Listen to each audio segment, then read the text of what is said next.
હર હર મહાદેવ. નમસ્કાર ભક્તો. જય શ્રી કૃષ્ણ. રાધે રાધે ભક્તો. ક્યારેક મરી જાઓ પણ શાદીશુદા મહિલાઓ આ દિવસે ક્યારે પણ વાળ ધોવા નહીં. નહીં તો પછી પહતાશો. સાથે સાથે અમે જાણશું કે શાદીશુદા મહિલાઓ બિન વાળ ધોઈ પણ કેવી રીતે ઉપવાસ રાખી શકે છે અથવા કોઈ પણ પૂજા કે શુભ કાર્યોમાં કેવી રીતે ભાગ લઈ શકે છે.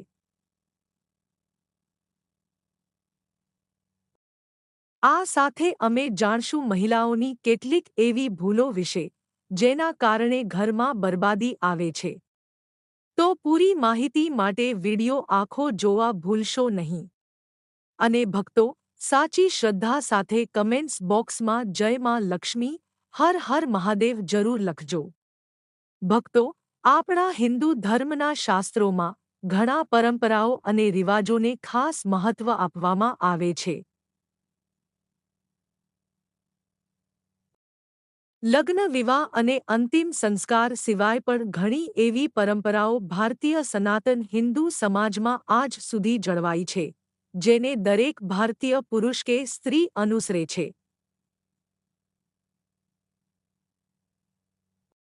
તેના મુજબ, લગ્નશુદા સ્ત્રીઓએ રોજના કામો કરતા પહેલા શુભ અને અશુભનો ખાસ ધ્યાન રાખવો જોઈએ. તમે તો જાણો જ છો કે લગ્નશુદા સ્ત્રીઓ માટે ધર્મશાસ્ત્રોમાં કેટલાક ખાસ દિવસો પર તેમના વાળ ધોવા પર પ્રતિબંધ મુકાયો છે.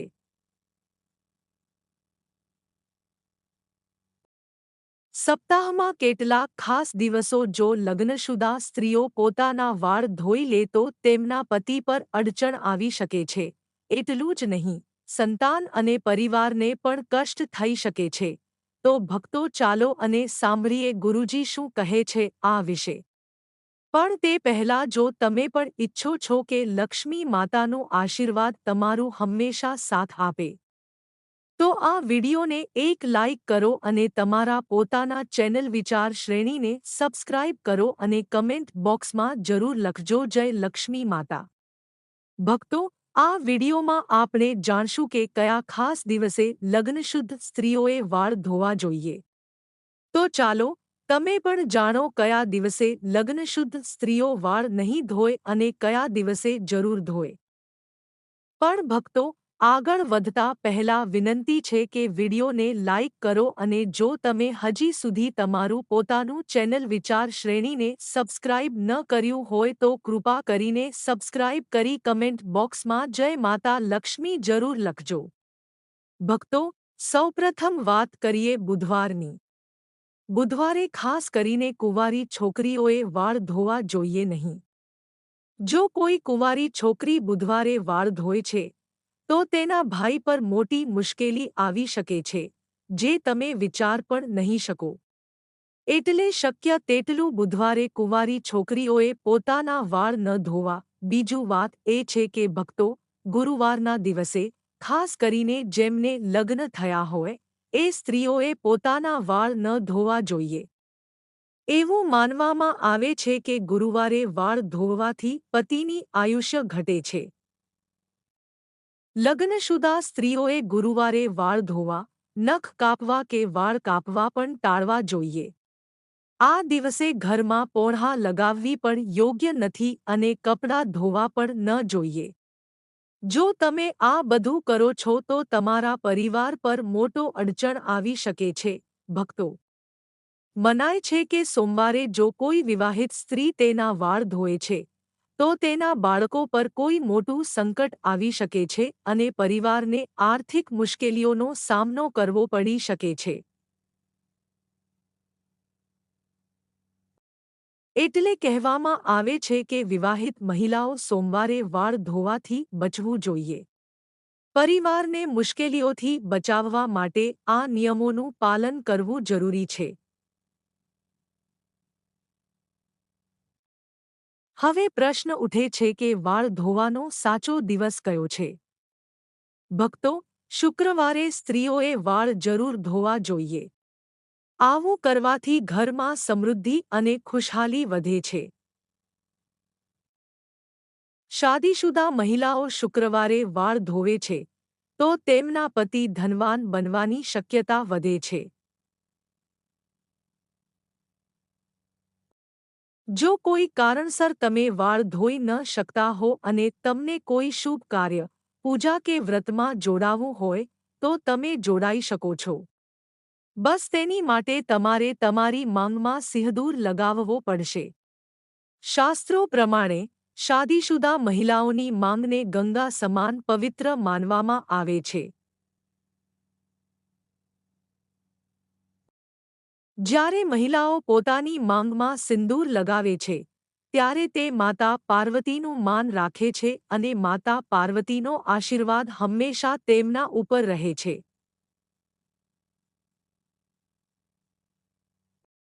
ભક્તોએ જ્યારે સિંદૂર લગાવવો હોય ત્યારે કેટલાક વાતોનું ધ્યાન રાખવું ખૂબ જ જરૂરી છે. ઘણી વખત સ્ત્રીઓ સિંદૂર લગાવતા સમયે આવી કેટલીક ભૂલો કરી બેસે છે કે જેને કારણે તેમને તેનો પૂરતો લાભ મળતો નથી. ઉલટા પતિને સમસ્યાઓનો સામનો કરવો પડે છે અને ઘરે ઝઘડો પણ થાય છે. ભક્તો, ચાલો હવે જાણીએ સિંદૂર લગાવતા સમયે કઈ ભૂલો ન કરવી જોઈએ. પણ તે પહેલાં, તમે જો આ વિડિયો હજુ સુધી લાઇક ન કર્યો હોય તો કૃપા કરીને લાઇક કરો અને કોમેન્ટ બોક્સમાં જય લક્ષ્મી માતા જરૂર લખજો. નંબર 1. ભક્તો, કેટલીક સ્ત્રીઓ સિંદૂર લગાવવામાં ખૂબ જ વધુ શરમ આવે છે અને તે પોતાની સિંદૂરને માગમાં છુપાવી દે છે. પણ જે સ્ત્રીઓ પોતાની સિંદૂર માગમાં છુપાવે છે અથવા થોડીક સિંદૂર લગાવે છે, તેમના પતિને સમાજમાં માનસન્માન નથી મળે.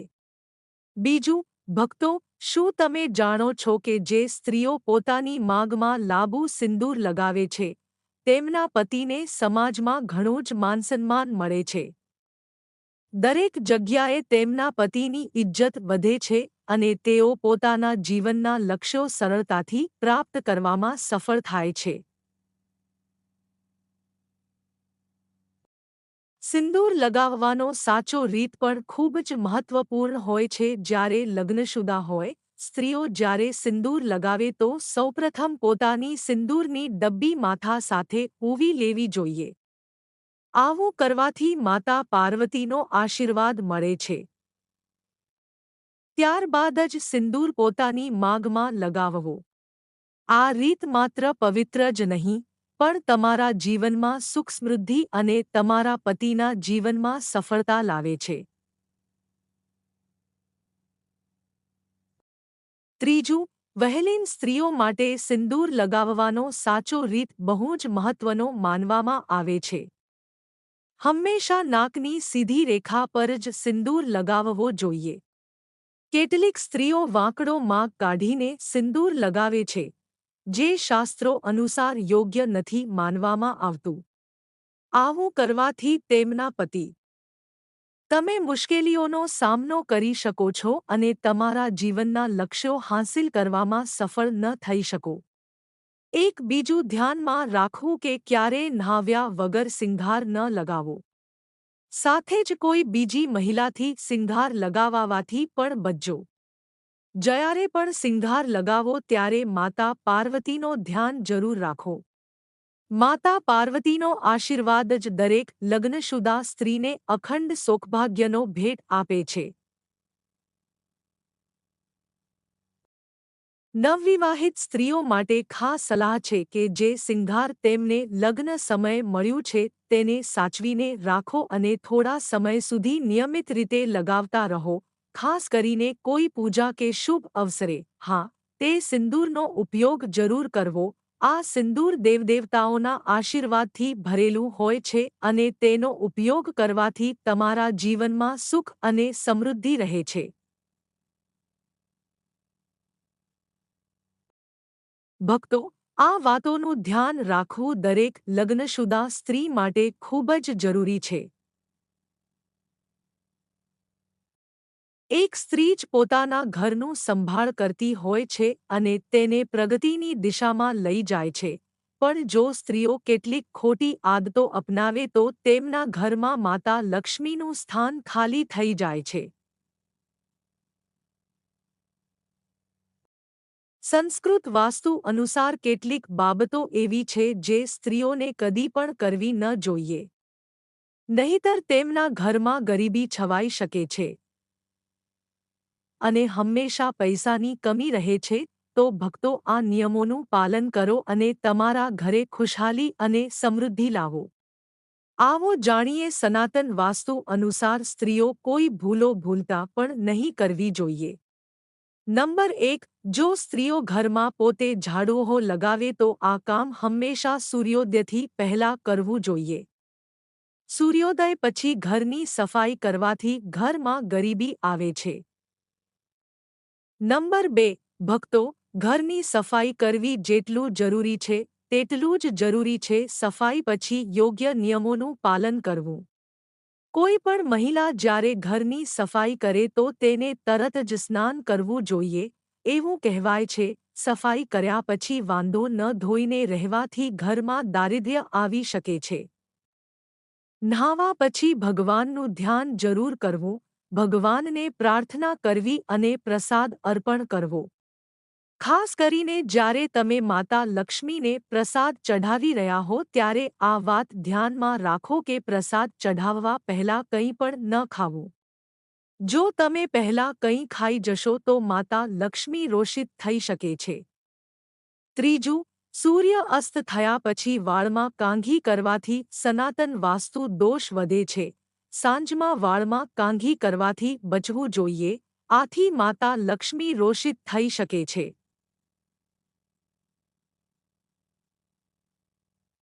ચોથું, ભક્તો, રસોઈઘર ઘરનું સૌથી પવિત્ર સ્થાન માનવામાં આવે છે, એટલે મહિલાઓને રસોડામાં ત્યારે જ જવું જોઈએ જ્યારે તેઓ સ્નાન કરીને આવે હોય. બિન સ્નાને રસોડામાં જવું શાસ્ત્ર મુજબ યોગ્ય માનવામાં નથી આવતું. રસોડામાં જે ભોજન બનાવીએ છીએ તે અમારા પરિવારના આરોગ્ય અને સુખ સમૃદ્ધિ સાથે જોડાયેલું હોય છે. તેથી તેને પવિત્ર રાખવું ખૂબ જ જરૂરી છે. સ્નાન કરીને રસોડામાં જવાથી શારીરિક સ્વચ્છતા જળવાય છે અને આ ધાર્મિક દૃષ્ટિએ પણ શુભ માનવામાં આવે છે. પાંચમું, કહેવાય છે કે ઘરની મહિલાઓએ ક્યારેય પણ ઝાડુને લાત ન મારવી જોઈએ. જે ઘરમાં મહિલાએ ધૂળ પર પગ મારે છે કે પગથી ઠોકર મારે છે ત્યાં કદી પણ લક્ષ્મી વાસ નથી કરતી. જો કોઈ સ્ત્રી ઘરમાં આવું કરે છે તો ત્યાં ગરીબાઈ છવાઈ રહે છે અને તે ઘર કદી પણ આર્થિક રીતે સુખી અને સમૃદ્ધ નથી થઈ શકતું. આ માટે ધ્યાન રાખવું કે ઘરની સ્ત્રીઓએ આવું કામ ક્યારે નહીં કરવું. નંબર 6. ભક્તો, ઘરની ખુશહાલી અને શાંતિનું સૌથી મોટું આધાર ઘરની સ્ત્રી હોય છે. જ્યાં ઘરની સ્ત્રી હંમેશા ગુસ્સામાં રહે છે અને ખુશ નથી રહેતી, ત્યાં માતા લક્ષ્મીની કૃપા ક્યારેય નથી થતી. આવું ઘર ધીમે ધીમે મુશ્કેલીઓ અને ગરીબીનો સામનો કરે છે. એવું કહેવાય છે, એક સ્ત્રી ખુશ રહે તો આખા પરિવારમાં ખુશી છવાઈ જાય છે. તેની સ્મિતથી ઘરમાં સકારાત્મક ઊર્જા વહે છે અને માતા લક્ષ્મી એવા ઘરમાં પોતાના સ્થાયી વસવાટ કરે છે. પણ જો સ્ત્રી હંમેશા ક્રોધી અને દુઃખી રહે તો તેનું અસર આખા ઘરના વાતાવરણ પર પડે છે.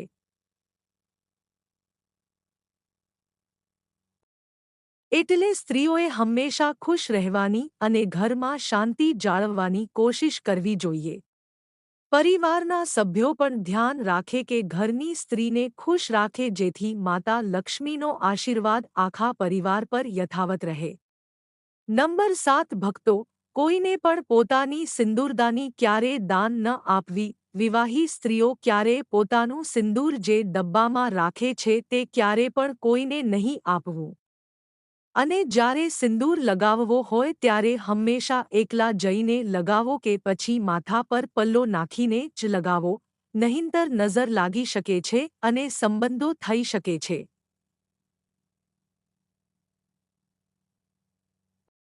વર્ષા સ્ત્રીઓ પોતાના હાથની ચૂડીઓ અને પગમાં પહેરેલી પાયલ કોઈ સાથે શેયર ન કરે, ખાસ કરીને પોતાની બિચિયા ક્યારે કોઈને આપવાનો ભૂલ પણ ન કરે. આવું કરવું ખૂબ જ અશુભ માનવામાં આવે છે.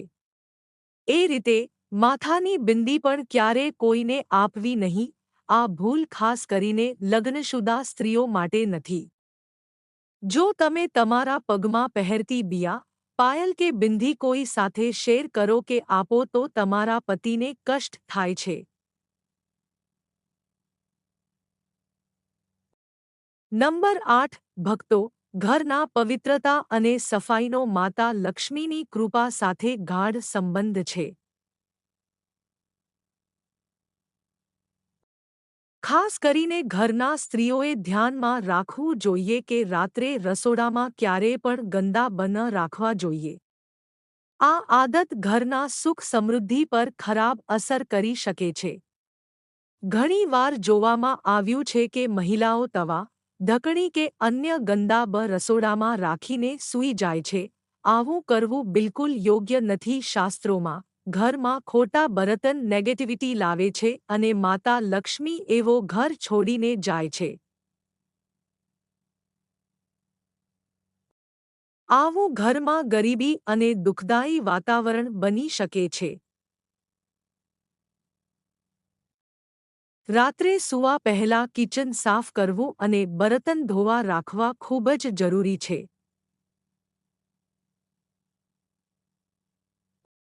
આવું કરવાથી ઘરમાં સકારાત્મક ઊર્જા રહે છે અને માતા લક્ષ્મીની કૃપા હંમેશા જળવાઈ રહે છે. તો ભક્તો, આ નાની આદત બદલો અને તમારા ઘરમાં ખુશહાલી અને સમૃદ્ધિ લાવવાનો પ્રયાસ કરો. યાદ રાખજો, સફાઈથી જ માતા લક્ષ્મી પ્રસન્ન થાય છે અને તેમનો આશીર્વાદ ઘરને ધનથી ભરપૂર કરે છે.